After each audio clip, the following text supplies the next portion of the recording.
अस्सलामुअलैकुम दोस्तों, welcome back to our channel find Urdu. AIDS का मतलब है वो मेडिकल कंडीशन जो HIV वायरस की वजह से होती है। इसका फुल फॉर्म है एक्वायर्ड इम्यूनोडेफिशिएंसी सिंड्रोम।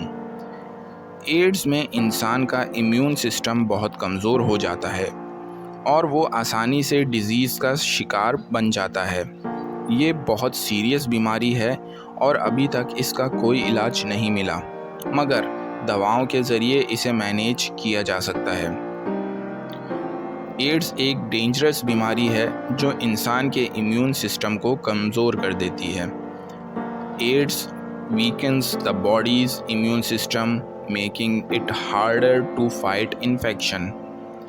एड्स जिस्म के इम्यून सिस्टम को कमज़ोर करता है, जिससे बीमारियों से लड़ना मुश्किल हो जाता है। एड्स एक कातिल बीमारी है जो आजकल पूरी तरह इलाज से दूर है, मगर दवाओं से इसे मैनेज किया जा सकता है। तो दोस्तों, ये था लफ्ज़ एड्स का मतलब। उम्मीद है अब आपको समझ में आ गया होगा। मिलते हैं नेक्स्ट वीडियो में। शुक्रिया।